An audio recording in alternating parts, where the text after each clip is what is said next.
Here with head coach Anna Nimz as the Demons get ready to return home for the first time. It didn't seem like it's been that long, but in some ways it does seem like it's been a while since we've played at home. But taking on Tarleton on Wednesday night here at Prather Coliseum.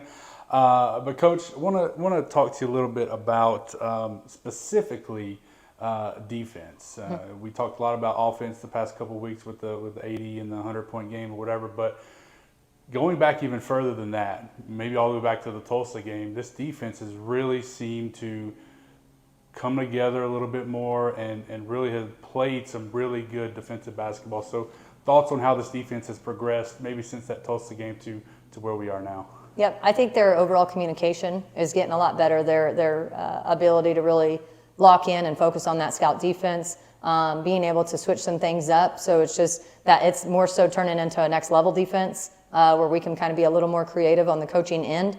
And they're intently locked into doing what they're supposed to do. Definitely we have some mishaps, but to your point, dating all the way back to the Tulsa game, we're holding very good teams to very low scores.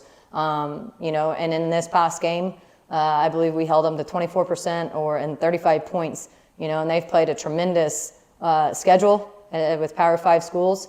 And, the Lady Demons, those girls, they were able to hold them to a very low percentage, and so that's really exciting to see. I think they're really starting to get excited about it as well. And obviously for us in particular, we need that defense to bring that confidence to our offense. And all too often, offense is what spurs your defense, and that's not what you want. So excited to see it, excited to see their buy-in. Was proud of them again today in practice. So energy's right in Prather right now.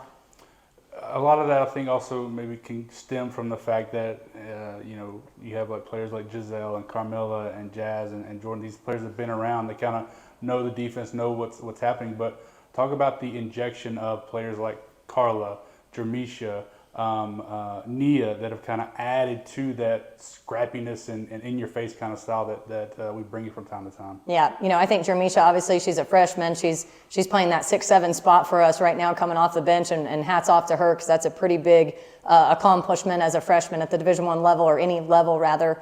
She played 16 minutes the other night. She was an integral part of that win. I texted her afterwards to say, I'm thankful you're a Demon and not a Jaguar, because I knew they were in the mix, in the recruiting process. But man, I think her and Nia or allow us to kind of play a little bit different. They kind of got that dog mentality, and we've given them that compliment, and we mean it in the best way possible. But they have that dog mentality. They're willing to get up, put their body on the line. And obviously, I think Mel's doing a tremendous job. We've been putting her probably on, one of the team's better offensive players.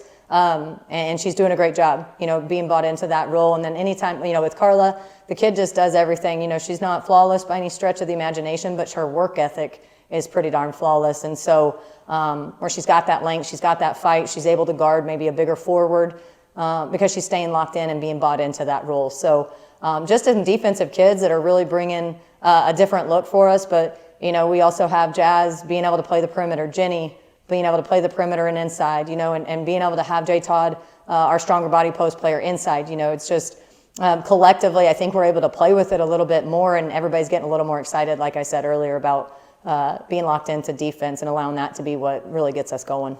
You mentioned Jenny. Wanted to ask about her as well. She's really seemed to begin to really find her footing, find her role over the last few games. 3 straight double figures. Closing in on that double-double for sure with the rebounds. But talk about her play around the basket and just what she's grown and how she's grown over the past few games. She's just gotten better every day since July. She's getting better. The more comfortable she gets, she's going to be a pretty unstoppable player. And once we get her to that point and that belief in herself, she's a tough kid to guard because she can extend you out. She's good off the bounce.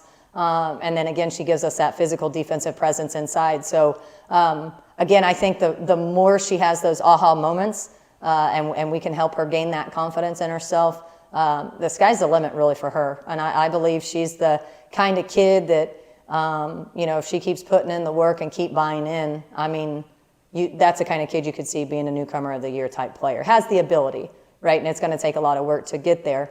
But I think she definitely has the ability to. How important will she, Jordan, Jasmine be as we move into this Tarleton game against a team that shoots really well from the field? I think they lead the WAC in field goal percentage. and just their presence, but the defense as a whole as we go up into this game. Yeah, I think that our guards are going to have a big job out on the perimeter. I think every player dang near is shooting 35+% from the 3-point line. Some may be shooting, some are shooting 50%, 80%, and maybe they're lower volume. But even their big volume kids are shooting high 30s. And so we're going to have to really do our job on the perimeter, apply the ball pressure, try to work to make them uncomfortable. But our fives are going to have their hands full with their inside presence, and they got some real strong forwards, and they just play really well off one another. But, we did mention the 3, but J-Mac's definitely going to be included in that. One of the strongest kids, plays with the base, and I put her up against even Coach Brown to keep him out of the paint. Coach was certainly looking forward to the game back home in Prather against Tarleton, and it's to be the last one really before conference, so let's make the most of it, right? Hey, come on out and support. We need you. Thanks so much. Welcome.